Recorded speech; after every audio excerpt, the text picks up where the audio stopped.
हजुर हजुर साइड लगाएर त्यो हटाउ त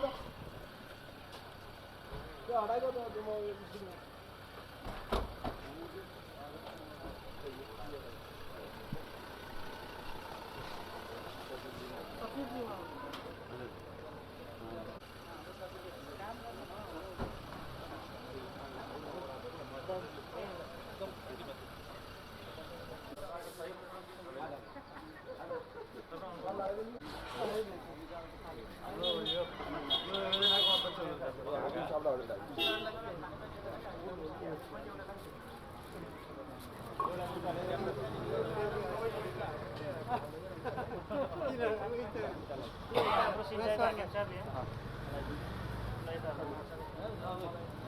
भयो सरल लाग्छ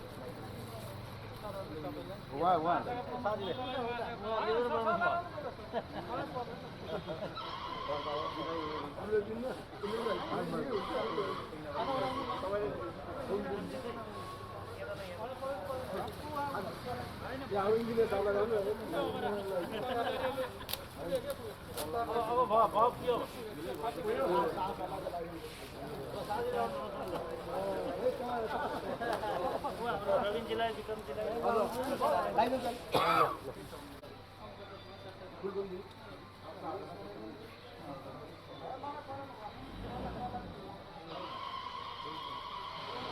भयो सबै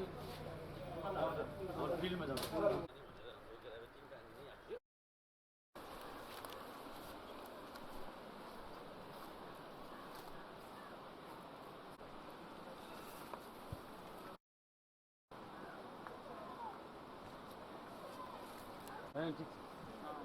अलिकति त्यो पानी रहेछ केही पनि भन्छ एकदम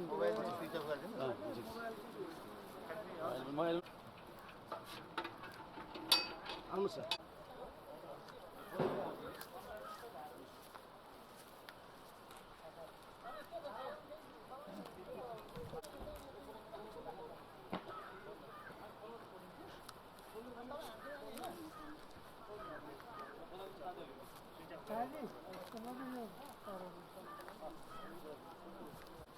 यहाँ खानेपानी तथा सरसफाइ डिभिजन कार्यालय स्याङ्जाद्वारा सञ्चालित अब 76-77देखि सञ्चालित आयोजनाहरूको केही यहाँ संक्षिप्त विवरणहरू मैले सुनाउन गइरहेको छु। योजनाको नाम तल्लो गल्याङ खेल मैदान लिफ्टिङ खानेपानी आयोजना गल्याङ 3 एउटा स्किम नेम चाहिँ तल्लो गल्याङ भइहाल्यो स्याङ्जा। अब गल्याङ वडा नम्बर 3 यो पम्पिङ सिस्टम हो हाम्रो। बेनिफिटेड हाउस होल्ड चाहिँ हाम्रो सर्भिस एरियामा 350 घर छन्।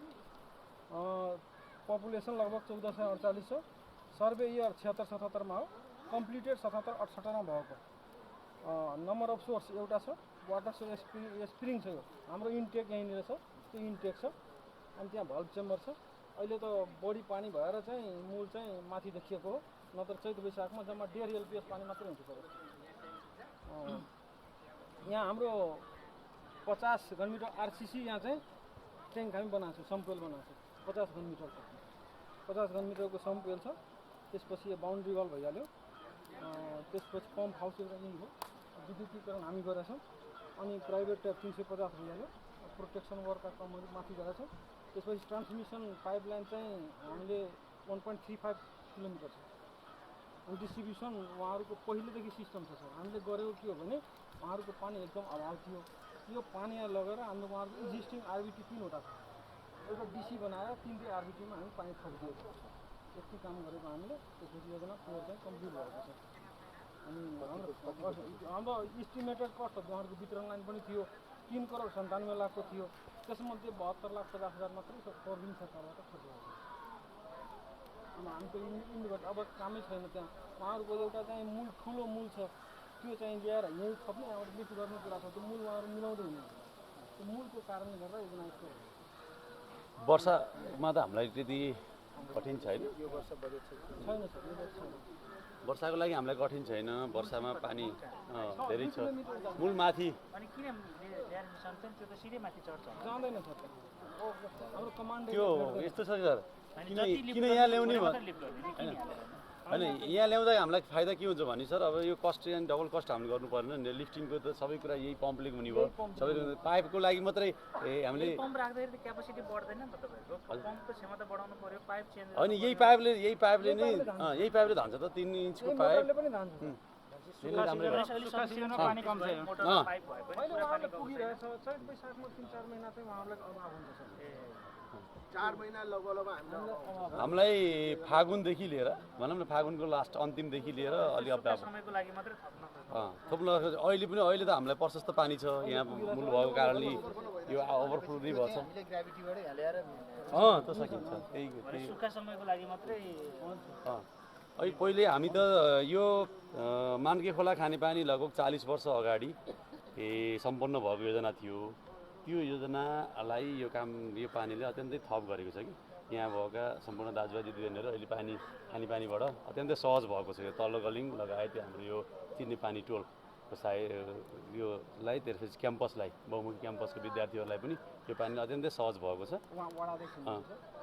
त्यही कारणले गर्दा अब त्यसलाई जानी उहाँ सरले भनिसक्नुभयो हामीले ग्राभिटिङबाट यहाँ पानी ल्याएर माथि जाने लिफ्टिङ गर्न सक्यौँ भने त्यो समयमा हामीलाई अत्यन्तै सहज हुन्थ्यो हामीले अभाव भएको समयमा यो पानी त घट्छ हाम्रो कति इन्चु पानी छ पाउने इन्चु छ होला होइन यहाँ 1.5 एलपिएस पानी छ 1.5 एलपिएस हामी नापेको हो सरलाई थाहा छ विषय चैत वैशाखमा त्यति पानी रेगुलर हुन्छ तर अहिले त प्रशस्त छ पछिलाई गलाङ बजारको कोर एरियामा मान्के खोलाले यसले कभर गर्छ हजुर यसलाई कभर गर्छ पुरानो योजना भयो त्यो पनि हामी फेरि त्यहाँ थपिरहेछौँ हजुर सशस्त्रबाट त्यो प्रदेशबाट चाहिँ यसलाई चाहिँ यो पार्ट चाहिँ यो जुन बजार एरिया छ बजार एरियालाई पानी पुग्छ अहिले पुगेको छ हिउँदमा अलि कति अभाव छ यसले धेरै त्यो पानी ल्याउने हो भने पुग्छ हजुर त्यो पानी ल्याएको छ 4 महिनालाई बडा असुविधा यो केही पनि थिएन सर यहाँ सबै अहिले आएर प्रोटेक्सन गर्दाखेरि यो सबै भरिएको त्यो पानी किन ल्याउनु पर्यो त्यो खोला त यहीँ छ भनेपछि सानो सम्पोइलबाट अर्थात् ल्याटरल पाइप राखेर तान्न सकिन्छ यो पानी फोहोर पनि छ सर राम्रो पानी छैन त्यो फेरि यहाँ यो डाइरेक्ट कि बनाउँदाखेरि हामीले पनि त्यही गरेर त्यही सोचेका थियौँ कि यहाँ पानी पक्कै पनि आउँछ यो नदी नजिक भएको ठाउँ भने चाहिँ अत्यन्तै कङ्क्रिट रहेछ सर यहाँ त ल्याटरल पाइप राखेर हामीले त्यो ग्राभलहरू फिल्टर राखेर हुन्छ पानी फोहोर भएपछि हिउँदमा त अब झन् माथि डिएमको थुप्रै पानी चाहिँ आउँदैन कहिलेकाहीँ सर त्यसलाई फेरि महँगो ट्रिटमेन्ट प्रोसेस गर्नु पर्यो यो पुरै हामीले यो लगभग चाहिँ आधा 60-70 सेन्टिमिटर तल छ हाम्रो आरसिसी ट्याङ्क त्यो पुरै क्लियर गराएको थियौँ अहिले आएर चाहिँ वर्षाले गर्दा सबै क्लिन भयो पुरै यो जालीलाई प्रोटेक्सनको लागि आरसिसी ट्याङ्कीमा पर्दैन ट्याङ्कीमा नपसे भने त्यहाँबाट मुहानमा इन्टेकमा त पस्यो नि यो खोल्ने अनि यहाँबाट गर्ने होइन यहाँ नपस्यो भने त्यहाँबाट पस्नु भयो नि त्यहाँबाट पस्नु भयो नि पस्दैन सर त्यो अलिकति त्यो सबै छ फरक पर्छ उपभोक्ताले भने मैले विश्वास गर्थेँ इन्जिनियरले भनेको कहाँ विश्वास गर्नु के छ बेलामा उहाँले खानु पर्यो फिल्टर गरेर त्यहाँ पस्यो नि त्यतिखेर धमिलो हुने भयो त्यो पनि ट्याङ्की खाली भएको बेलामा पस्ने भयो ट्याङ्की खाली छैन भने निक्लन यसलाई यसो गर्न सकिन्छ यो हामीले विषय गरेर यो माथि पुर्रियो भने हामीले पानी चलाइन्न सर यो माथि पुर्रियो भने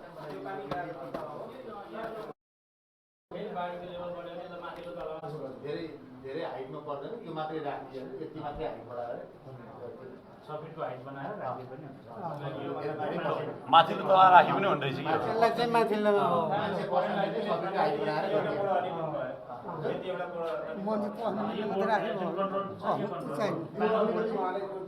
सानो बक्स हालेर बनाएर तार बाँधी लगेर यो प्यानल बोर्ड चाहिँ माथि उहाँले कि स्टोन ड्रेनेजको भन्नुभएको कि सिवर लाइन होइन सिङ्गल लाइन पनि होइन त्यो सर्किट ड्रेनेजको मात्रै प्रब्लम छ स्टोन ड्रेनेजको मात्रै स्टोन वाटरको मात्रै स्वागत छ यो मेरो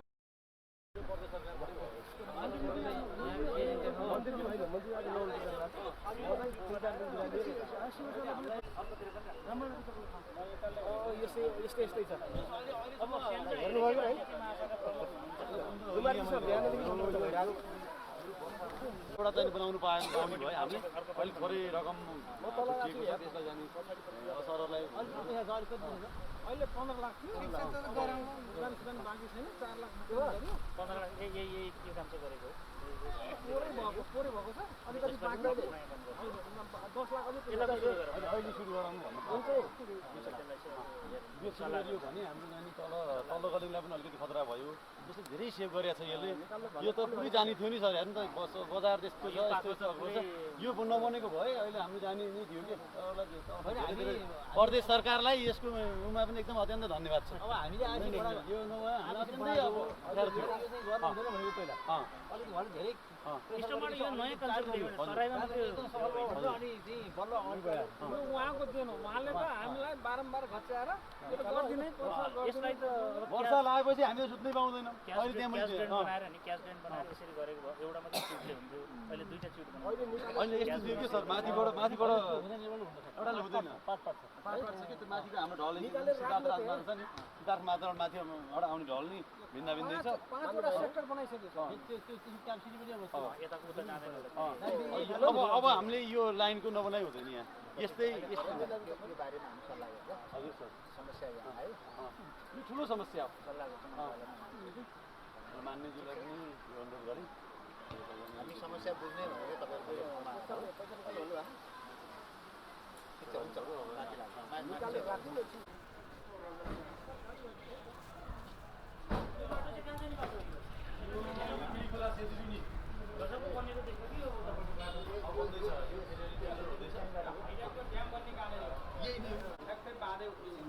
बाँधे उठि त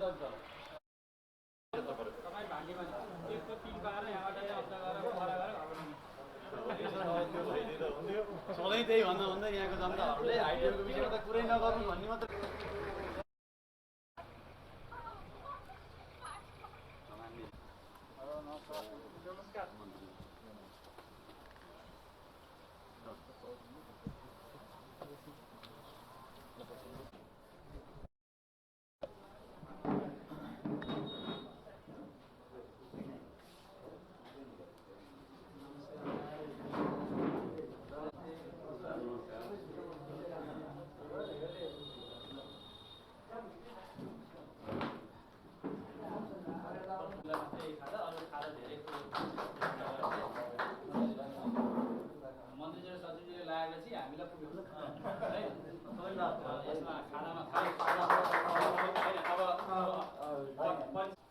यो आक्वा संस्थाको दिनमा उपस्थित भइरहेछौँ।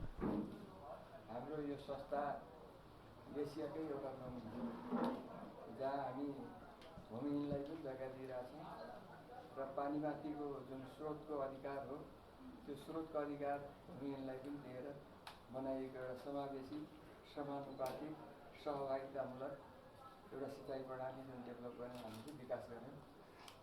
त्यो विकासको दरियामा हाम्रो सिँचाइ प्रणाली चलित पनि रहेछ र हाम्रो डिएसआर हरिदत्त सर पहिला यहाँ सेक्रेटरीमा बस्दाखेरि पनि यो सिँचाइ प्रणालीमा धेरै काम गर्नुहुन्छ र आज हामीले हाम्रो माननीय मन्त्रीज्यूलाई हरिशरण आचार्य माननीय मन्त्रीज्यू जलस्रोत ऊर्जा जलस्रोत सिँचाइ तथा खानेपानी मन्त्रीज्यूलाई हामीले यो महत्त्वपूर्ण समयमा हामीले यहाँ स्वागत गर्न पायौँ र हाम्रो आक्वा संस्थाको बारेमा हामीले जानकारी अहिलेसम्म दिन सकिरहेको थिएनौँ। हुन त हामीले धेरै पटक नेपालमा यस्ता किसिमका सिँचाइ प्रणालीहरू विकास गर्न सक्यौँ भने हामीले आर्थिक सुधार गर्न सक्छौँ। इकोनोमिक रिफर्मेसनको लागि पनि यस्ता सिँचाइ प्रणालीहरू गर्न सकियो भने देशका सबै समग्र जनताहरूले प्राकृतिक स्रोतमाथि आफ्नो अधिकार भूमिहीन मानिसहरूले चाहिँ भूमिका मालिक हुने खालका व्यवस्थाहरू एक किसिमले क्रान्तिकारी भूमि सुधारलाई अगाडि बढाउन सक्छौँ भन्ने आधारमा हामीले यसलाई डेभलप गऱ्यौँ। त्यो बारेमा आज हामीले मन्त्रीज्यूलाई त्यसको बारेमा जानकारी दिन पायौँ। यो अवसरमा यो महत्त्वपूर्ण समयलाई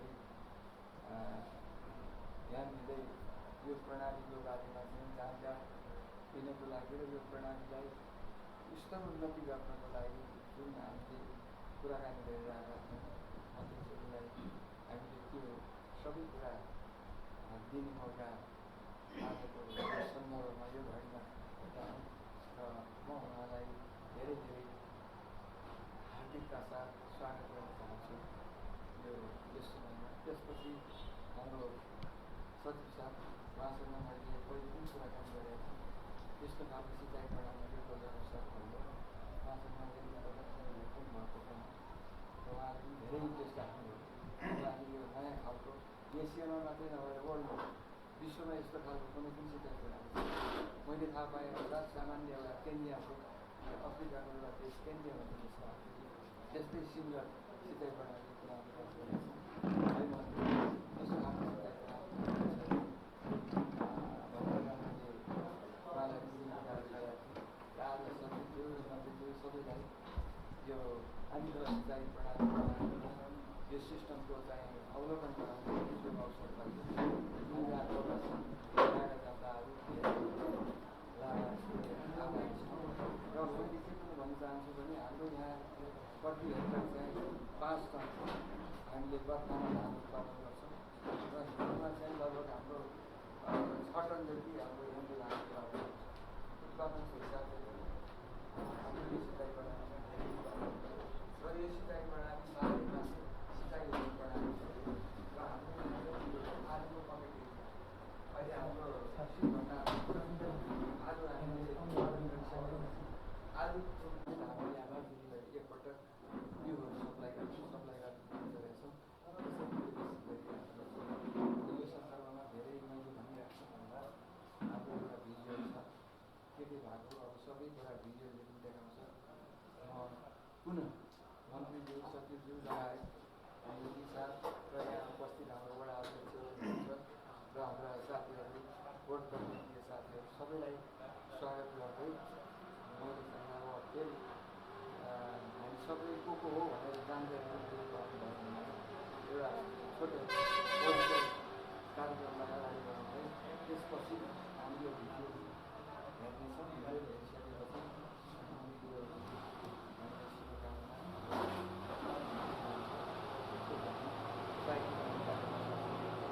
समस्या के छ त्यसपछि भिजुअल हेर्ने समस्या पनि अहिले राख्दा नि हुन्छ भिजुअल हेरेपछि घाँस मिठो राख्दाखेरि हामी पनि गर्छौँ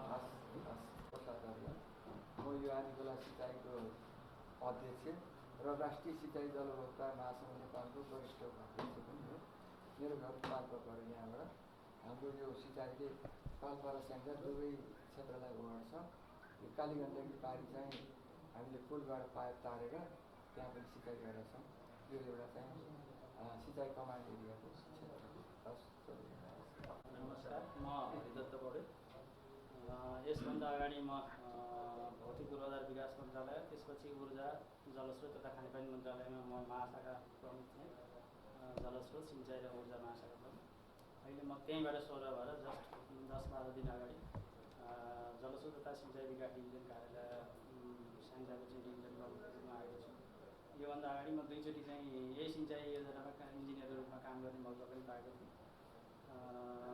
यो सिँचाइ योजना देख्दाखेरि हामी सबै इन्जिनियर कर्मीलाई चाहिँ गर्व लाग्छ र हामी इन्जिनियर कर्मीको लागि यो खुल्ला किताब हो यहाँ प्रयोग भएको टेक्नोलोजी यहाँ प्रयोग भएको चाहिँ संरचनाहरू र यहाँको चाहिँ पर्फर्मेन्स चाहिँ अरू सबै इन्जिनियर किसानहरूको लागि चाहिँ देशकै किसानहरूको लागि अनिवार्य के छ यहाँको सञ्चालन प्रणाली व्यवस्थापन प्रणाली सबै हेर्दामा अनुकरणीय छ कहिले पनि यहाँ बाँझो जग्गा देखिन पाइँदैन सधैँ हरियो छ यो घरमा हामी पहिलेदेखि नै प्रभावित छौँ र आज हाम्रो मन्त्रीज्यू हाम्रो सचिवज्यूलाई हाम्रो मन्त्रालय नयाँ गठन भएपछि यो ठाउँमा ल्याएर यो बारेमा जानकारी गराउन पाउँदाखेरि एउटा राजनैतिक लेभलमा पोलिसी लेभलमा पनि यो योजनाबाट चाहिँ हाम्रो चाहिँ अरू योजनाले सिक्ने चाहिँ एउटा वातावरण एउटा चाहिँ अवसर बन्छ भन्ने चाहिँ मैले विश्वास दिएको छु मेरो घर चाहिँ ठाउँमा प्रसाद भट्टराई यस आदिखोला बहुउद्देश्य यस संस्थाको कार्य समितिको सचिव वार्ड नम्बर 3 रलेङमा पर्छ।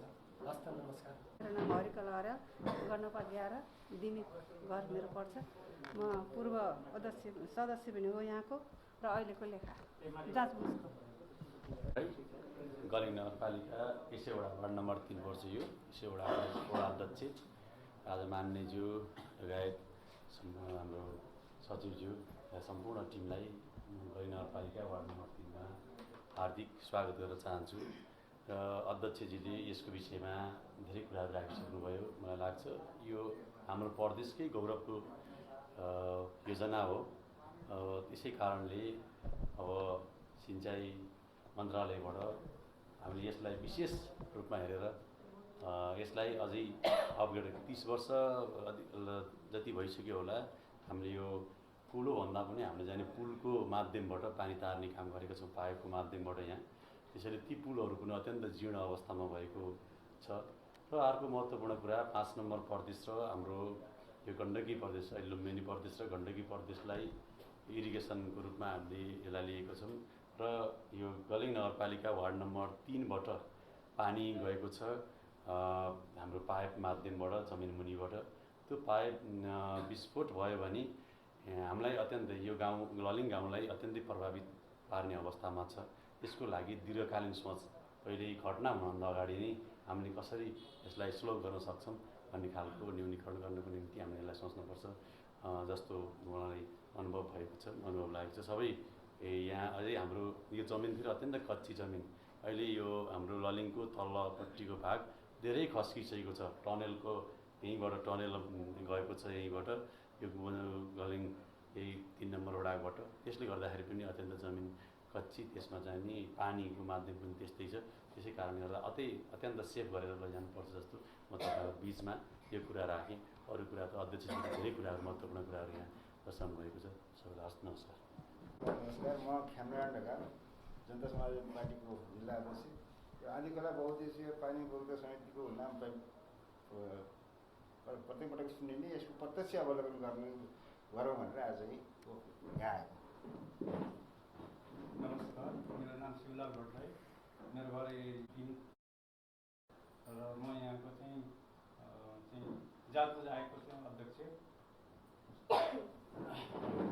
सम्पूर्णलाई नमस्कार, मेरो नाम सूर्य भट्टराई, मेरो घर यही गलेङ 3 प्लस यहाँ बुटोल कम्पनीको कलेज। सबैलाई बराबर सुन्छु। नमस्कार, मेरो नाम गोपाल भट्टराई, गलेङ नगरपालिका वार्ड नम्बर 3 को अहिले सभापति पनि हुँ। मैले यहाँहरूसित दुईवटा कुरा राख्ने अनुमति माग्न चाहन्छु। हाम्रो यो ललेङ भन्ने ठाउँ साह्रै जोखिममा गयो। माथिबाट चाहिँ ड्याम बगिरहेको छ, पुरो पश्चिम खोलो छ, दक्षिण गण्डकी छ। यो बिचमा हामी पऱ्यौँ सर। यो बिचमा चाहिँ नि यो ड्याम भएको अलिकति भत्करी चाहिँ हाम्रो चाहिँ 70 घर लगाएर हामी चाहिँ भट्टाइ अर्जन गरेर छौँ। यो सबै बग्नेवाला छ। मन्त्रीजी पाल्नु भएकोमा हामी आशावादी पनि केही राख्नु छौँ। यही कुरा भन्दै बिदा हुन्छ। ड्याम भन्नुभएको नहर छ सर गाउँमा। नमस्कार, हामीले निमन्त्रण गरेर आउनुभयो मन्त्रीजीलाई बहुत बहुत स्वागत र आएको सिस्टम मित्रहरूलाई पनि नजान्छ पनि उहाँहरूलाई पनि स्वागत र मेरो नाम मेघनाथ भट्टराई, गलेङ नगरपालिका वार्ड नम्बर 3 ललिङ। म पूर्व यस आकुवाको बोर्ड सदस्य 3 कार्यकाल थियो र अहिले दक्षिण त कालीगङ्गा, पश्चिम त शक्तिखोलो,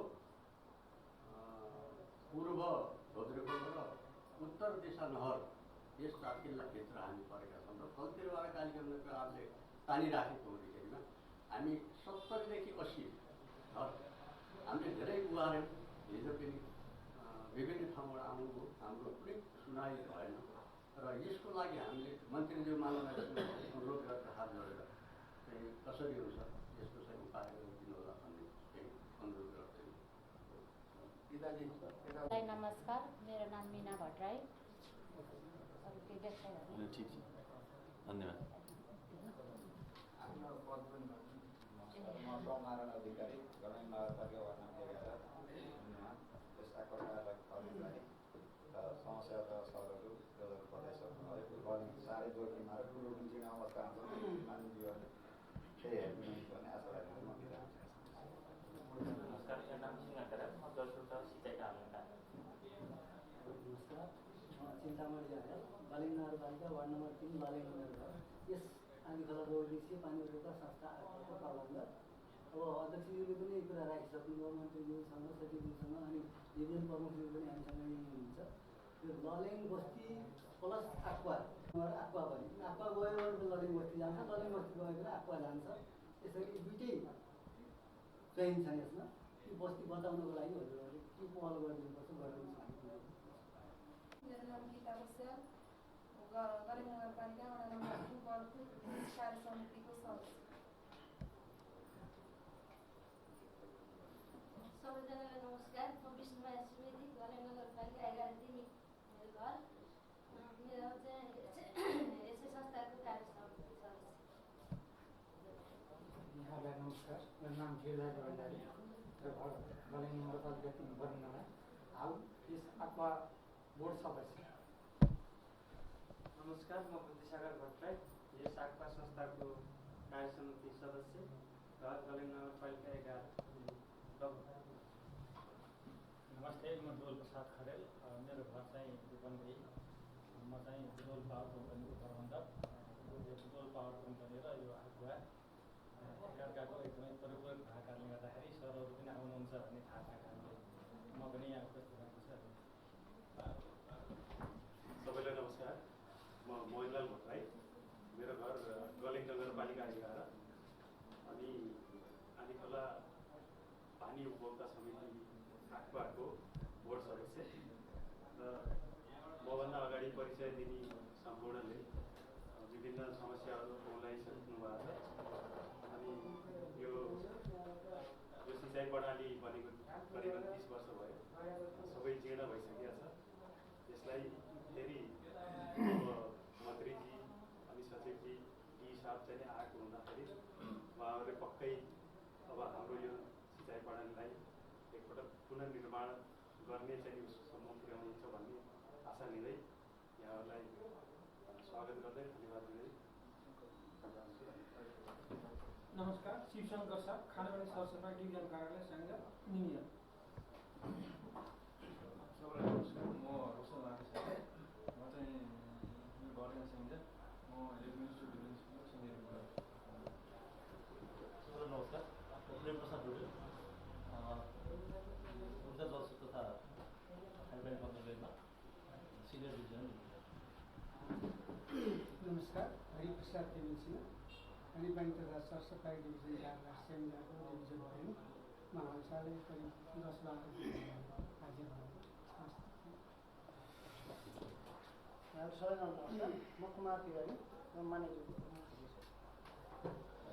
नमस्कार। मेरो नाम विक्रम सुवेदी, म माननीय मन्त्रीको डी सचिव। नमस्कार सम्पूर्णमा। मेरो नाम रामकुमार श्रेष्ठ। मेरो घर चाहिँ मेरो गोर्खा हो।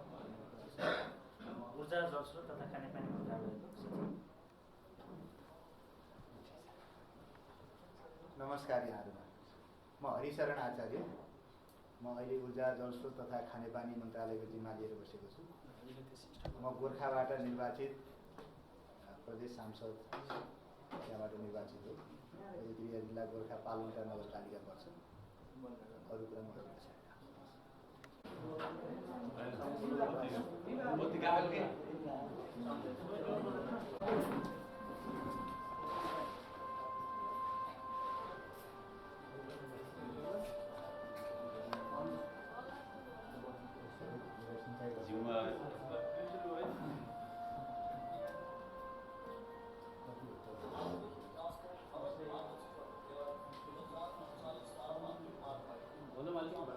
बोल्नु सानो हो।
विक्रमसम्म 2037 सालमा युनाइटेड मिसन टु नेपालको प्रयासमा यस क्षेत्रको बृहत्तर विकासका लागि विद्युत उत्पादन, विद्युतीकरण तथा सिँचाइ सम्बन्धी कार्यक्रम सञ्चालन भयो। विक्रमसम्म 2042 सालमा नर्वेजियन हिमाल एसिया मिसन मार्फत सिँचाइ विकासका लागि आर्थिक अनुदान उपलब्ध भएपछि यस क्षेत्रमा औपचारिक रूपमा सिँचाइ विकासको सुरुवात भएको थियो। युनाइटेड मिसन टु नेपालले यो लगानी छेडेर बिजुली निकाल्नको लागि आफ्नो कार्यक्रम अगाडि बढायो। मिसनको उद्देश्य खालि बिजुली उत्पादन मात्रै गर्ने थियो र हामी यहाँका उपभोक्ताहरूले सिँचाइ पनि गरिदिनुपर्छ भन्ने खालका कुराहरू गऱ्यौँ। सबै उपभोक्ताहरू बसेर मिटिङ गऱ्यौँ, छलफल गऱ्यौँ, बैठक गऱ्यौँ। त्यसपछि एउटा समिति गठन गऱ्यौँ। समिति गठन गरिसकेपछि युनाइटेड मिसन टु नेपालसँग हामीले कुराकानी गऱ्यौँ। गरिब तथा विहीन किसानहरूको समेत सहभागितामा उनीहरूको जीवनस्तर वृद्धि गर्ने आयोजनाको मूल लक्ष्य अनुरूप आँधीखोला बहुउद्देश्य पानी उपभोक्ता संस्था आक्वाको स्थापना भयो। आयोजनाको शर्त अनुसार पानीको 25,000 किता सेयर बराबर भुक्तान कृषकबाट हुनुपर्ने प्रावधान थियो। सोही अनुरूप आयोजना क्षेत्रभित्र बसोबास गर्ने उपभोक्ताले श्रमदान गरे र श्रमदान बापत प्रति व्यक्ति 4 कितासम्म पानीको सेयर प्राप्त गरे। आयोजनाले सिँचाइका लागि आवश्यक पर्ने विभिन्न संरचनाहरू निर्माण गर्यो भने उपभोक्ताहरूले माटो खन्ने काम गरे। 2048 सालमा आयोजना सम्पन्न भई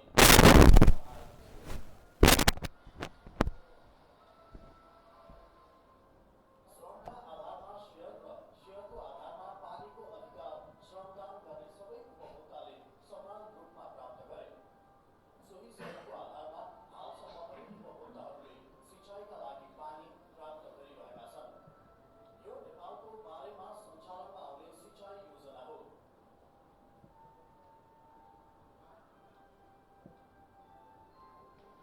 यो योजनाको अर्को सुन्दर पक्ष भनेको सिन्चित क्षेत्रभित्रका सबै भूमिहीन किसानहरूले जग्गा प्राप्त गरेका छन्।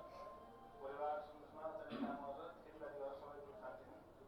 दुःख थियो, बाबु भन्ने केही थिएन। अहिले आक्वाबाट 8 जग्गा पाएर सबै परिवारलाई सुसङ्ग पालेर मेरो परिवार थियो, हामी चाहिँ 12 जना। मेरो जग्गा थियो थोरै, खानै पुग्दैन थियो। अब 3 महिना खायो, 3 महिना के गर्नुभयो? अर्कैको घर तोली ल्यायो, खायो। त्यस्तो थियो। अहिले त्यो जग्गा थप गरेपछि, परिवार अनुसार जग्गा थप गरेपछि घरमै चाहिने राम्रोसित खान उयो हुन्छ। आँधीखोला बहुउद्देश्य पानी उपभोक्ता संस्थाले जग्गाको हदबन्दी निर्धारण गरी धेरै जग्गा भएका उपभोक्ताबाट 272 रोपनी जग्गा खरिद गरी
त्यसमा समितिको समस्या के छ भने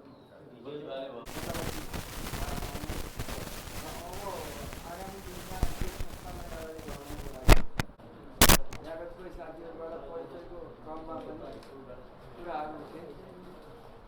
यो ठुलो चाहिँ पूर्व पश्चिम गरेर 13 किलोमिटर लामो छ। दक्षिणमा 2400 मिटर, 2 किलोमिटर 400 मिटर लामो छ। यसरी पारबाट नदीबाट पारेर विषयले देखाइहाल्यो। र अवधि हाम्रो यो सिँचाइ प्रणालीभित्र 13वटा पुल छ। यो पहाडी भिरालो जग्गा, त्यो पहाडको भित्रपट्टि कालो ढुङ्गा चिप्लिने ढुङ्गा भएको हुँदाखेरि त्यो बेला भूगर्भ शास्त्रीहरूले ठाउँ ठाउँमा पुल बनाएर लैजानुपर्छ, होइन भनेदेखि त्यो पुल चाहिँ दिगो हुँदैन भन्ने हिसाबले 13वटा पुल बनाएर त्यो प्रणालीको विकास गरियो। अब अहिले 30-32 वर्ष भइसक्यो। यसलाई जीर्णोद्धार गर्ने अवस्थामा पनि हामी अब यसलाई टोटल्ली यसलाई चाहिँ विस्तृत अध्ययन गरेर यो प्रणालीलाई फेरि स्तरोन्नति गरेर एउटा नेपालको मास्टर पुल योजना बनाएर अगाडि बढाउनु पर्ने जस्तो हामीले लाग्छ। किन भन्दाखेरि यसले सबै कुरालाई समेटिया छ। यहाँ गरिबी निवारणलाई समेटिया छ, भूमि सुधार कार्यक्रम जसोलाई समेटिया छ। अब यता राजनीतिक हिसाबले भने के अरे यो सामाजिक समाजवाद, धेरै जग्गा आउनेले थोरैलाई जग्गा दिएर मापदण्ड अनुसार जग्गा दिएर धेरैको जग्गा धेरै राखेर एउटा सामाजिक समाजवादको पनि एउटा नमुना यो सिँचाइ प्रणालीमा हामीले विकास गरेका छौँ।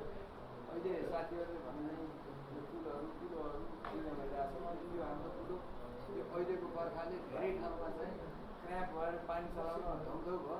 4-5 दिन हामीले पानी बन्द गऱ्यौँ। त्यहाँदेखि अहिले पानी चलाएको छ। अब यो धान काटिसकेपछि यो पुलो चल्ने अवस्था छैन। एकातिर भनेदेखि अर्कोतिर यो पुलाभन्दा पनि बस्ती छ। साथीहरूले भनिसक्नुभयो लले अहिले लिमिटमा पनि त्यस्तै भएर लिमिटमा पहिरो गइरहेको छ। र यो सबै पहिराहरूको संरक्षण, पुलाको संरक्षण समग्र गर्नुपर्ने स्थिति छ। र अब यसलाई चाहिँ 12 महिना सिँचाइ हुने भएको हुनाले कृषिमा यान्त्रिकरण गरेर उत्पादनलाई बढाउनुपर्छ भन्नेमा पनि हामी लागेका छौँ। एकचोटि उत्तर कोरियाको एउटा टिम आउनु भएको थियो। उहाँ उत्तर कोरियामा धेरै धान उत्पादन हुँदो रहेछ। उहाँ चाहिँ 11-12 टन प्रति हेक्टर धान उत्पादन हुँदो रहेछ। त्यहाँको प्रोफेसरहरू र त्यहाँको डाइरेक्टर आउनु भएको थियो। जनकपुर जानु भएको थियो। जनकपुरपछि आदिखोला एउटा पोटेन्सियल एउटा कमान्ड एरिया भएको सिँचाइ प्रणाली हो। त्यहाँ पनि हामी जानुपर्छ। मिल्यो भनेदेखि यहाँ कति उत्पादन गर्नुहुन्छ? हाम्रो अहिले त्यही हिउँदमा चाहिँ 5 टनभन्दा उत्पादन गर्छौँ है। अनि वर्षमा पनि हामी 5 टन उत्पादन गर्छौँ। अनि उहाँहरूले कोल्याबोरेसन गरेर कुरा मिल्यो भने हामी गभर्मेन्टसँग पनि कुराकानी गरेर अधिकार दिइरहेका छौँ भन्ने कुरा उहाँहरूले त्यही बिचमा कोभिड आउने बित्तिकै उहाँहरू देशले जानुभयो। अनि हाम्रो कम्युनिकेसन ग्याप भयो। र अहिले हामी टेम्परेचरसँग कुरा गर्दाखेरि तपाईँले गहुँ उत्पादन गर्नु सक्नुहुन्छ, त्यस्ता कुराहरू गर्नुभएको थियो। एकचोटि युनाइटेड नेसनको नेपालले छोड्ने बेलामा के भएको थियो भने 2 वर्षीय कार्यक्रम यहाँको कृषिलाई वृद्धि गर्नको लागि कृषि एक्सटेन्सन प्रोग्राम भन्ने टाइटलमा 2 वर्ष कार्यक्रम कति सालमा छोडेको युनाइटेड नेसनले कति सालमा छोडेको? युनाइटेड नेसनले चाहिँ हाम्रो अब यो 48-50 हामीलाई नेपाल सरकारको परिस्थितिमा हामीलाई चाहिँ हस्तान्तरण गरेर अहिले हामी कति सालमा हस्तान्तरण गर्यो? हजुर यो 1995मा 1995मा हस्तान्तरण गरेर हामीले चलाएर आएको छौँ। र पछि चलाइरहेका छौँ। माननीय मन्त्रीज्यूलाई हामी यो अत्यन्तै अब देखिहाल्नुभयो त्यस्तो खालको सिँचाइ प्रणाली हामीले नेपालका भागमा पुर्याइदिन सक्यौँ भने हामीले कृषिमा सुधार फेरि चाहिँ यो अध्ययन गराएर यो जीर्ण भएको संस्थालाई अगाडि बढाउने र हामीलाई यो पुरा बस्तीहरू अहिले चाहिँ उहाँले भन्नुभयो 70-80 घर छ हाम्रो यहाँ। तलबाट पहिला जाने छ, माथिबाट अचानक कुरो फुट्यो भने गाउँमै हुने खालको छ। त्यसको हुनाले यी सबै कुराहरूलाई मन्दिरमा पनि गएर अगाडि बढाउनुपर्छ होला जस्तो लाग्छ। पुलिसाहरू कोइलाहरू अब कृषिमा चाहिँ आधुनिक प्रविधिले अगाडि बढ्यो भने धेरै राम्रो हुन्छ। यति अब आमूल परिवर्तनको दिशातिर जाने सोच भएको मन्त्री आउनुभएको छ। जसले चाहिँ मन्त्रीले भनेर ल्याउँछु भन्नुपर्ने कुराहरू पनि धेरै छ। यो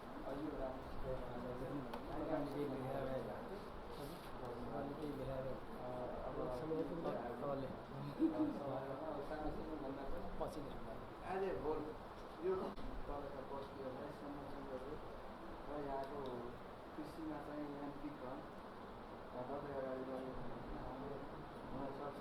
यहाँ 7-8 टन धान उत्पादन हामीले गर्न सक्छौँ। जनकपुरपछि आदिखोला जाने भनेको हाम्रो सबै बन्द छ।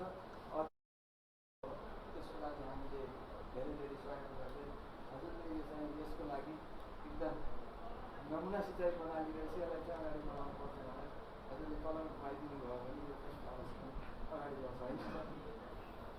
त्यसो भयो भनेदेखि यसले एउटा चाहिँ र अब अध्यक्ष सरले त धेरै ट्राई गर्नुभयो। आदिखोलाको मान्छेहरूलाई यो सेवा सपोर्ट फन्ड सन्दर्भमा तालिम दिनुको बटान भन्नुको प्रोत्साहन गराएको छ। कोही हामी जानिसक्यौँ कार्यक्रम पनि बनाउनु सकिसक्यो। तलबाट पहिराले तानिसक्यो। यसको अर्थ सिँचाइको अर्थ कुनै रहँदैन यदि ललेङ बग्दैन भने। ललेङलाई अन्तिम अवस्थाको आयु तुरिँदै गएको छ। यसमा माननीयले चाहिँ जे जसरी हुन्छ यसको सहयोग गरिदिनु म अनुरोध गर्छु। यो सिँचाइको आधारै बन्द हुन्छ। यहाँबाट गएपछि कहाँ लाने त पहिलो हामी गयो 70-80 घर बगेपछि हामी गएपछि कसरी के गर्ने भने यो कुरालाई ध्यानपूर्वक दिएर अन्त कुलो बनाउनुभन्दा पनि यसलाई बचाएर यहाँबाट संरक्षण गरेर तपाईँहरूले गाउँ बचाएर यदि लैजानुभयो हामी सहित लाएर लैयो भने त सब 70-80 घर पनि बच्यो। अन्त पनि सुरक्षित सिँचाइ भयो, अन्त पनि राम्रो भयो। यो माननीय जसरी हुन्छ ध्यानपूर्वक अहिले हामी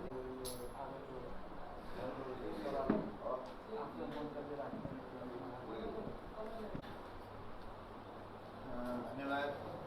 आदिखोला बहुउद्देश्य पानी उपभोक्ता संस्थाको अध्यक्ष आदरणीय दाजुलाई, यहाँ उपस्थित हाम्रो ऊर्जा जलस्रोत तथा खानेपानी मन्त्रालयका सचिवजी, हाम्रो मन्त्रालयका खानेपानी अनि सिँचाइ डिभिजनका कार्य प्रमुख साथीहरू, यहाँ उपस्थित रहनुभएका हाम्रो मन्त्रालयका महाशाखा प्रमुख, सचिवालयका साथीहरू अनि इन्जिनियर साथीहरू, तपाईँ सम्पूर्ण यस उपभोक्ता संस्थाका प्रतिनिधिहरू, तपाईँ सम्पूर्णमा हार्दिक नमस्कार अभिवादन व्यक्त गर्न चाहन्छु। र विशेष त पहिले हामी हाम्रो ठाउँबाट हामी चाहिँ तपाईँहरूको ठाउँमा आयौँ। हामी मन्त्रालयमा विगतमा एउटा हिसाबले चाहिँ अलिकति कुर्सीमा बस्ने र त्यस पछाडि परम्परागत ढङ्गले चाहिँ मैले चाहिँ त्यसलाई पञ्चायतकालीन शैली भन्छु। अब अञ्चलाधीशहरूकोमा धाउने र हुने कुर्सीमा बसेर क्युमा बसेर चाहिँ लाइनमा राखेर उपभोक्ताहरूसँग अथवा जनतासँग समस्याका निवेदन लिने अनि टेबलमा थन्क्याउने प्रचलन विगतका प्रचलनहरू पनि थिए। त्यो प्रचलनहरू अहिले गणतन्त्र आइसके पछाडि पनि धेरै कुराहरू अझै बाँकी छ। त्यो प्रचलन जो हामीले भनेका छौँ विगतको शासन प्रणालीका अवशेष अझै पनि बाँकी छ। त्यो अवशेषलाई हामीले बदल्न पर्नेछ। त्यसो भए त्यो बदल्नका निमित्त हामीले एउटा नयाँ अभियान नयाँ प्रकारले सुरुवात गरेका छौँ। जनतासँग मन्त्री र समस्या समाधानका लागि मन्त्रालय भन्ने नाराका साथ हामीले एउटा अभियान सुरु गरेका छौँ, जहाँ कि जनतालाई तपाईहरू आफू मतलब चाहिँ यहाँ जुन उपभोक्ताहरू हुनुहुन्छ अथवा जनताको समस्या छ त्यो समस्यालाई मन्त्रालयमा बोलाएर निवेदन लिने, घन्टौँ पुर्याएर निवेदन लिने प्रचलन होइन। हामीले तपाईँहरूको बिचमा आएर तपाईँहरूकै ठाउँमा आएर समस्यालाई हेर्ने, बुझ्ने र प्रत्यक्ष रूपमा हामी मन्त्रालयको सचिवजी, हाम्रो मन्त्रालयको चाहिँ दुईटै चाहिँ डिभिजन कार्यालयका चाहिँ प्रमुख साथीहरू अनि त्यस पछाडि महाशाखा प्रमुखदेखि लिएर चाहिँ हाम्रो सचिवालयको साँच्चै भन्यो भने मन्त्रालयको कोर टिम हामी यहाँ छौँ होइन। यो टिमले आज हामी आउँदै गर्दाखेरि स्याङ्जाको करिब 3 भागको 1 भाग ठाउँ भन्छु मैले चाहिँ यसलाई। किनभने 1 भाग समस्या हामीले हेऱ्यौँ, मेरो अनुभूतिको कुरा गर्नुहुन्छ भने हामी, किनभने जो आधी खोलाको तटीय क्षेत्र स्याङ्जा जिल्लाको 3 भागको 2 भाग खेतीयोग्य जमिन ओगटेर बसेको छ र यो भागलाई हामीले सिँचाइदेखि लिएर संरक्षण गर्नेदेखि लिएर यसको वारिपारीका बस्ती अथवा त्यसका सडक संरचना अथवा यी सबै कुराहरूलाई संरक्षण गर्ने भनेको स्याङ्जाको आधा विकास संरक्षण गर्ने कुरा। त्यसो भएको कारणले मेरो अनुभूति के हो भने हामीले पहिलो चाहिँ प्रयत्न हामी यहाँबाट सुरु गर्नुपर्छ भन्ने कुरा स्याङ्जा जिल्लाकै सन्दर्भमा साथीहरू चाहिँ सबै चाहिँ यहाँ एउटा सेड्युल बनाउनु भयो कार्यक्रमको, तपाईँहरूको बिचमा पनि आउने खालको यो बन्यो र दत्त सरले चाहिँ यो कुरा राख्नु पनि भएको थियो, यहाँ एउटा मोडेल प्रकारको काम गरिराख्नु भएको छ भन्ने कुरा। सायद मलाई यो पहिलोपटक तपाईँहरूसँग भेटघाट गर्ने एउटा अवसर पनि प्राप्त भयो। म यो प्रति तपाईँहरूसँग हार्दिक आभार व्यक्त गर्न चाहन्छु। साथीहरूले यो अवसर जुटाउनुभयो चाहिँ सबैप्रति म धन्यवाद व्यक्त गर्न चाहन्छु। र फेरि पनि के हो भने हामीले यो चाहिँ अहिले बुटौल हाइड्रो पावरले जुन ढङ्गले चाहिँ काम गरिराखेको छ, अगाडि युनाइटेड मिसन टु नेपालले चाहिँ अगाडि बढाएको योजना उसले चाहिँ सहयोग गरेको कुरादेखि लिएर धेरै कुराहरू तपाईँहरूले जो राख्नु भएको छ, एउटा सन्दर्भमा तपाईँहरू भाग्यमानी हुँदो रहेछ। किनभने नेपालको चाहिँ खास ठाउँले मात्रै यसको अवसर प्राप्त गरेको छ। सायद हाम्रो ठाउँमा पनि गोर्खा जिल्लाको एउटा आँपिपल अस्पताल भन्ने छ, सायद यहाँले सुन्नुभयो कि सुन्नु भएन, पालुङटार नगरपालिकामा पर्छ। त्यो आँपिपल अस्पताल पनि युनाइटेड मिसन टु नेपालले त्यहाँ सञ्चालन गरेको अस्पताल हो। त्यसले धेरै मान्छेहरूको ज्यान बचायो। तत्कालीन बेला काठमाडौँ पोखरामा पनि त्यो प्रकारको हस्पिटलहरू थिएन। जस्तो पाल्पामा त्यति बेला युनाइटेड मिसनको हस्पिटल थियो, गोर्खाको चाहिँ आँपिपलमा थियो। बागलुङदेखिका मान्छेहरू ढोकामा बोकेर चाहिँ उपचार गर्न जाने त्यस्तो खालको तत्कालीन अवस्थामा उनीहरूको भित्री स्वार्थ के थियो त्यो हामीलाई थाहा छैन। तर तत्कालीन अवस्थामा त्यहाँको चाहिँ आम जनतामा चाहिँ mission to Nepal, united mission to नेपालको चाहिँ यो अभियान यो राम्रो छ भन्ने प्रकारको एउटा राम्रो सन्देश चाहिँ यसले लगेको थियो। पछि अब चाहिँ राजनीतिक घटनाक्रमहरूदेखि लिएर यो चाहिँ परिस्थितिको कारणले अलिकति उनीहरूले आफूलाई असुरक्षित महसुस गरिसके पछाडि उनीहरू त्यहाँबाट विस्थापित भयो। सायद यहाँको अवस्था के रह्यो त्यो मलाई थाहा छैन, तर त्यहाँको अवस्था त्यस्तो थियो। जो तपाईँहरूसँग मेरो सेयरिङ मात्रै के हो भने हामीले यहाँको जुन मोडल ढङ्गले जग्गा नभएकालाई जग्गा दिने कुरादेखि लिएर थोरै जमिन भएकालाई जमिन थप्ने कुरादेखि लिएर अब सायद तपाईँहरूले यो पनि गर्नुभएको होला। धेरै जमिन हुनेहरूले जनशक्ति अभावका कारणले खेती गर्न नसक्ने अवस्था र उहाँहरूले चाहिँ थोरै जमिन उनीहरूलाई दिने चाहिँ पारिवारिक हिसाबले सङ्ख्याको आधारमा सायद जमिन वितरण गर्नुभएको जस्तो देखियो र त्यहाँ खरिद बिक्रीको कुरा पनि अलिअलि चाहिँ किस्ताको रूपमा जमिनमा पैसा लगानी गर्ने कुरा पनि आयो जस्तो लाग्छ उहाँको भनाइअनुसार। मैले त्यसरी बुझेँ, मैले गलत बुझेको छैन भने जो यसमा चाहिँ तपाईँले जुन प्रयत्न गर्नुभएको छ एउटा सामाजिक हिसाबले एउटा नयाँ परिवर्तन गर्नुभएको छ, मेरो बुझाइ थियो। यसलाई अब समाजवादकै अभ्यास त अब हामीले के भनौँ, किन हामी समाजवादको परिकल्पना, किनभने म लामो कम्युनिस्ट आन्दोलनको एउटा बिचबाट आएको मान्छे हो। मैले त्यसरी समाजवादलाई यति साँग्रो घेराबाट त मैले बुझ्दिनँ। हेर्नु, समाजवाद भनेको धेरै फराकिलो घेराको कुरा हुन्छ। किन मैले चाहिँ जानेदेखिको म कम्युनिस्ट आन्दोलनको विचारबाट अभिप्रेरित भएको मान्छे हो, तर त्यो कम्युनिस्ट आन्दोलनभन्दा अहिले फरक राजनीतिक ढाँचाबाट म अगाडि बढिरहेको छु। त्यसो भएको कारणले हिजो चाहिँ दायाँ र बायाँ यो दुइटै चाहिँ संरचना नेपालमा चाहिँ एक हिसाबले विचारका हिसाबले चाहिँ मैले अहिले त्यतापट्टि जान्न।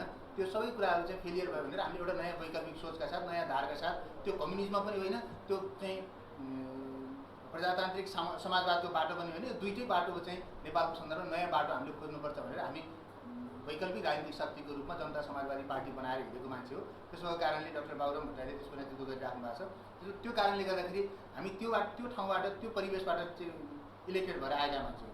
तर मलाई अहिले तपाईँहरूसँग चाहिँ के भने हिजो म लामो माओवादी आन्दोलनको पृष्ठभूमिबाट आएको मान्छे हो। मैले तपाईँहरूले अहिले जो अलिक खोज्नुभयो समाजवादको कुरा गर्नुभयो, त्यस भएर समाजवाद यस्तो अलिकति अभ्यास त तपाईँहरूले सामाजिक अभियानमा केही परिवर्तन त गर्न खोज्नुभयो, तर यो नै समाजवाद चाहिँ होइन होइन। तर चाहिँ समाजवाद भनेको सम्पत्ति बाँडफाँडको कुरा मात्रै समाजवाद होइन। समाजवाद भनेको त्यसको मौलिक हकका कुरा, अनि त्यस पछाडि सबै अधिकारलाई चाहिँ ग्यारेन्टी गर्ने कुरा, राज्यले सबै कुराको त्यसको अपनत्व लिने कुरा र समाज र चाहिँ राज्यको बिचको अन्तर्निहित चाहिँ शक्ति, त्यसको तागतमा चलेको राज्य संरचना, यो बिचको एउटा चाहिँ तादात्म्यताको बिचबाट मात्रै समाजवाद हामीले खोजेको समाजवाद प्राप्त हुन्छ। त्यसो भएर अहिले त्यतापट्टि मैले बहस गर्दिनँ। म तपाईँहरूसँग मात्रै के हो भने हामीले जुन यो आयोजना तपाईँले जुन सञ्चालन गरिराख्नु भएको छ, तपाईँले जुन एउटा व्यवस्थित ढङ्गले अहिलेसम्म चाहिँ चलाइराख्नु भएको छ, उपभोक्तालाई चाहिँ खुसी बनाएर सिँचाइ गरिराख्नु भएको छ, उत्पादन दिइराख्नु भएको छ, कतिपयले चाहिँ एकदम खुसीको एउटा भावका साथ आफूले उत्पादन गरेका कुराहरू बिक्री वितरण गरेर आफू चाहिँ आय आर्जनमा चाहिँ अझ विकसित भएको कुरा, अर्थतन्त्रमा वृद्धि भएको कुरा उहाँहरूले गरिराख्नु भएको छ। आफ्नो परिवार विदेश जान नपरोस् भन्ने हिसाबले उहाँहरूले त्यो गर्नुभएको छ। यो सबैभन्दा राम्रो पक्ष हो, सराहनीय पक्ष हो। यसले एउटा नमुना देशभरि चाहिँ दिएकै छ। तर अब यसको सन्देश मात्रै कुरा होइन, अहिले जो समस्याको कुरा पनि ल्याउनुभयो, धेरै अगाडि यो बनेको चाहिँ यसको संरचना यो जीर्ण भइसक्यो र त्यस पछाडि चाहिँ अहिले वडा अध्यक्षजीले राख्नुभयो जीर्ण भइसक्यो। यसलाई चाहिँ कसरी चाहिँ पुनर्निर्माण गर्ने भन्ने विषयवस्तु एउटा च्याप्टर छ। अर्को चाहिँ लल्याङको कुरा चाहिँ यसलाई यो असुरक्षित छ, यो बस्ती असुरक्षित छ भन्ने कुरा पनि तपाईँहरूले ल्याउनुभयो र यसलाई कसरी सुरक्षित गर्न सकिन्छ भन्ने कुरा हामी अब चाहिँ तपाईँहरूसँग के आग्रह गर्न चाहन्छौँ भने 70-80 घर जोखिममा भएको कुरा ल्याउनुभयो। हामी अब चाहिँ त्यसको तत्काल अब चाहिँ अध्यक्ष सर यहीँ हुनुहुन्छ, त्यसको कार्यालय प्रमुख भएर आउनु भएको छ। हामी मन्त्रालयको तर्फबाट पनि यसलाई एउटा टिम बनाएर हामी अध्ययन पनि गरौँला र त्यसबाट अध्ययन गरिसकेपछि यसको समस्या, स्पेसली यसको समस्या के हो त्यसलाई हामीले चाहिँ कसरी हामी प्रदेश सरकारले हल गर्न सक्ने अवस्था भए प्रदेश सरकारले हल गर्ने प्रयत्न गर्छौँ। सकिएन यदि कथम गए भने हाम्रो बजेट सीमित स्रोत साधनले चाहिँ हामीले यसलाई चाहिँ सम्पन्न गर्न सक्ने, यसलाई काम गर्न सक्ने स्थिति बन्यो भने पनि हामी सङ्घ सरकार गुहारेर भने पनि त्यसलाई प्रयत्न गर्ने हिसाबले अगाडि बढाउँछौँ। यहाँहरू त्यो कुरामा ढुक्क रहनका निमित्त म आग्रह गर्न चाहन्छु। हामी अलिकति चाहिँ कहाँनिर पावर कम्पनीसँग पनि छ र यो किन योसँग पनि अन्तर सम्बन्धित जस्तो मैले अनुभूत गरेँ, किनभने हाइड्रो पावर त्योसँग पनि चाहिँ सम्बन्धित छ। यो यसको पानी त्यहाँ पुगेको छ, यो सबै कुराहरू भएको कारणले त्योसँग पनि त्यो कम्पनीसँग पनि हामी सहकार्य गरेर के गर्नुपर्छ हामी त्यो पनि अगाडि प्रक्रियागत रूपमा हामी अगाडि बढाउने गरेर, किनभने तपाईँहरूले पनि जुन ढङ्गले चाहिँ त्यसको समस्यालाई चाहिँ सँगैसँगै राख्नु भएको छ त्यो एउटा प्याकेजको रूपमा चाहिँ अगाडि बढाउनु पर्ने आवश्यकता छ। हामी त्यो कुरामा पनि हामी छलफल गर्नेछौँ। र फेरि आज हामी धेरै कुरा भन्दा पनि हामीले तपाईँहरूको समस्या बुझ्न आएका हौँ। समस्या बुझ्दैमा एकैचोटि हल हुन्छ भन्ने कुरामा तपाईँ हामी फेरि त्यति धेरै महत्त्वाकांक्षी, किन नेपालको स्रोत साधन सीमित छ, त्यो तपाईँ हामीलाई थाहा छ। नेपाल गरिबै भएर हो, किन हामी हिजो अगाडिको सरकारले चाहिँ 34 अर्बको बजेट ल्याएको थियो, 38 अर्बको बजेट ल्याउने तयारी गरेको थियो। हामी सडकमा 1 घन्टा अगाडि नारा लाउँदै 1 घन्टा पछाडि चाहिँ शपथ दिन गएको। राजनीतिक घटनाक्रम परिस्थिति चेन्ज भएर चाहिँ सरकार निर्माण भएको परिस्थितिमा हामी पुगेका छौँ। हामी घाटाको बजेट चाहिँ बनाउन नसकेर जस्तो 12 अर्ब चाहिँ तपाईँको 6 अर्ब यता 14 अर्ब चाहिँ बजेट चाहिँ गण्डकी प्रदेश सरकार, तत्कालीन गण्डकी प्रदेश सरकारले चाहिँ घाटाको बजेट ल्याउने तयारी गरेको थियो। हामीले त्यसलाई घटाएर घाटा घटाएर चाहिँ हामीले चाहिँ 6 अर्ब घाटा चाहिँ को बजेट चाहिँ हामीले निर्माण गरेका हौँ। हामीले 8 अर्ब किनभने चाहिँ उहाँले 38 को ठाउँमा त्यो गर्दाखेरि चाहिँ कतिपय ठाउँहरूमा हामीलाई गुनासो के भयो भने बजेट कम भयो, यसो भयो उसो भयो भनेर चाहिँ अलिअलि गुनासो गर्नुभयो। त्यस्तो होइन, हामीले बजेटै कम बनाएपछि, त्यसको सिलिङ नै कम बनाएपछि, भाडै सानो बनाएपछि फेरि त्यो भाडामा अट्ने चिज पनि सानो हुन्छ नि त, थोरै नै हुन्छ। त्यसो भएर त्यो खालको अलिकति परिस्थिति बनेको, तर हामीले योजना घटाएर मतलब त्यो परिस्थिति बनाएको होइन। हामीले अहिले तपाईँहरूसँग यति मात्रै आग्रह गर्न चाहन्छौँ, हामी तपाईँहरूको साथमा छौँ। समस्यालाई हामी सँगै तपाईँहरूको साथबाट चाहिँ मतलब बुझ्न र त्यो समस्यालाई बुझिसके पछाडि केही न केही निकास निकाल्नका निमित्त हामीलाई त्यसले अभिप्रेरित गर्छ र त्यो हिसाबले हामी फिल्डमा आएका हौँ। हामीले केही गर्ने सोचका साथ आएका हौँ, केही चाहिँ तपाईँहरूसँग सहकार्य गर्ने सोचका साथ आएका हौँ। तपाईँहरूसँग चाहिँ फेरि दुःख र पीडासँगै साथमा रहने गण्डकी प्रदेश छ है भन्ने कुराको एउटा अनुभूति गराउन आएका हौँ। त्यसो भएर यो कुराहरूलाई तपाईँहरूले बुझ्नुहुनेछ।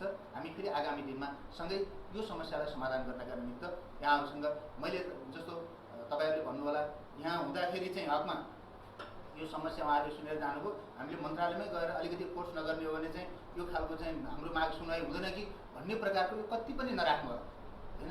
यो विगतको परम्परा हो। यो मन्त्रालयमा गएपछि सुन्ने, मन्त्रालय नगएपछि नसुन्ने, यो प्रकारको चाहिँ यो असमावेशी प्रकारको पहुँचमा हुनेहरूको विकास हुने, पहुँचमा नहुनेहरूको विकास नहुने असमावेशी प्रकारको तरिकाको विकास हो। त हामी यसलाई विकासलाई समावेशी प्रकारको बनाउन चाहन्छौँ। सबै पहुँच भएका पनि नभएकाहरूको पनि प्राथमिकतामा हेरेर योजनालाई कार्यान्वयन गर्न चाहन्छौँ। त्यसबाट हाम्रो पोलिसी त्यो हुनेछ, हाम्रो विधि त्यो अनुसार हामीले निर्माण गर्नेछौँ। तर हाम्रो कार्यालय प्रमुखहरूलाई पनि हामीले त्यही अनुसार चाहिँ उहाँहरूलाई निर्देशित गरेका छौँ। त्यसबाट हाम्रो विधि प्रक्रियाका हिसाबले होला हामी बजेट सीमित स्रोत साधनभित्र रहन्छौँ, तर त्यो सीमित स्रोत साधनलाई पनि हामीले आवश्यकता र प्राथमिकताको हिसाबले चाहिँ त्यसलाई विन्यास गरेर हामीले चाहिँ कार्यान्वयन गर्ने प्रक्रियामा अगाडि बढाउँछौँ। त्यसको कारणले तपाईँहरू कति पनि नहिचकिचाइकन अप्ठ्यारो नमानिकन ढुक्कसँग रहनु होला। हामी यहाँबाट फोर्स गर्दाखेरि आउँछ, फोर्स नगर्दाखेरि आउन्न भन्ने भ्रममा नपर्नु होला। मेरो आग्रह यति मात्रै हो। र अन्त्यमा जो अध्यक्षजीले अघि यहाँ धेरै कुरा अहिले जुन उहाँले चाहिँ अहिले विषयवस्तु प्रोजेक्सन गर्नुभयो, यो प्रोजेक्सनको हिसाबले पनि हामीले के अनुभूत गऱ्यौँ भने साँच्चै यो गाउँ एउटा सुन्दर छ। तपाईँहरू सुन्दर ढङ्गले एउटा बस्तीको रूपमा सबै एकताबद्ध भएर यसलाई विकासका निमित्त साझा एकता बनाएर बस्नु भएको छ। यस्तै मोडेल चाहिँ हामीले राजनीतिक दलमा दिन सकेनौँ भने यो मुलुकको आर्थिक विकास त्यति सजिलो छैन। तपाईँहरूले अहिले जसरी दिइराख्नु भएको छ, राजनीतिमा पनि हामी एक दिन भोट हालौँदा तर अरू सबै दिन विकासका निमित्त एकताबद्ध भयौँ भने त्यो एउटा चाहिँ बल्ल त्यसले आर्थिक विकास र समृद्धिको एउटा नयाँ मोडेल पनि तयार गर्छ। सर हामी त्यो दिशातिर जानुपर्छ। अबको राजनीतिक दिशा तपाईँ हामी जुनसुकै पार्टीमा आबद्ध हौँ, तर अबको बाटो भनेको यो बाटो हो है, होइन? अन्यत्र विदेशतिर हेर्नुहोस् त, जुन बेला चाहिँ अरू सबै बेला सब मान्छेहरू आफ्नो काममा हुन्छन्, जति बेला चाहिँ एक हप्ता बढीमा एक हप्ता उनीहरूलाई चुनाव लागेको हुन्छ, होइन? हामी चाहिँ के छ त्यो अहिलेदेखि रणनीति बनाएर चाहिँ 10 वर्ष पछाडि हुने चुनावलाई मान्छेले घनीभूत रूपमा उसले करोडौँ रुपियाँ चाहिँ खर्च गरिराखेका हुन्छ, अरबौँ रुपियाँ खर्च गरिराखेका हुन्छ चाहिँ चुनावका निमित्त। यस्तो खालको गलत संस्कार राजनीतिभित्र छ। त्यसबाट हामी सकारात्मक राजनीतिक सोचका साथ अगाडि बढौँ र विकासका निमित्त एकताबद्ध बनौँ। चुनावका निमित्त होइन, विकासका निमित्त एकताबद्ध गर्ने अभियान अगाडि बढाउँ। म तपाईँहरूसँग अपिल पनि गर्न चाहन्छु। र यसै वर्ष फेरि चाहिँ हाम्रो बजेट अब अलिक धेरै हुन्थ्यो, थोरै हुन्थ्यो, के थियो, अब चाहिँ हाम्रो यही आयोजनाको यही चाहिँ संस्थालाई 20 लाख बजेट अब चाहिँ तत्कालका लागि यो सायद त्यति धेरै चाहिँ ठुलो कुरा होइन। अब अहिले यो त सामान्य कुरा हो, तपाईँहरूलाई चाहिँ एउटा राहतको कुरा मात्रै होला जस्तो लाग्छ। त्यति धेरै ठुलो कुरा त होइन यो विषय। तपाईँले स्तर उन्नति गर्ने कुरा गरिराख्नु भएको छ सबै कुरा। हामी यसलाई अलिकति गुरु योजना बनाएर हामी तपाईँहरूसँग सल्लाह गर्छौँ र त्यस पछाडि कसरी काम गर्ने भन्ने कुरा सङ्घ सरकार, प्रदेश सरकार कसरी मिलेर काम गर्नुपर्छ हामी सल्लाह गरेर तपाईँहरूको बिचमा फेरि आउँछौँ। र अहिले मैले यिनै विषयवस्तु राखेर तपाईँहरू र हाम्रो बिचको सहकार्य सम्बन्ध अझ सुदृढ र प्रगाढ हुँदै जाओस्, यही आशा र अपेक्षाका साथ बिदा हुन्छु। धन्यवाद।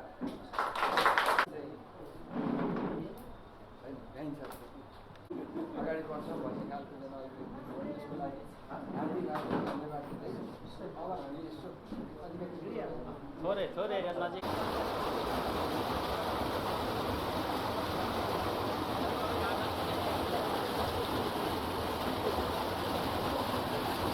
हाइड्रो र सिँचाइलाई यो तलबाट सिँचाइ हाइड्रोलाई तल लगायो। अनि हाइड्रो पछिको पानी पनि सिँचाइमा गएको छैन। आधी खोला कालीगण्डकीमा जान्छ।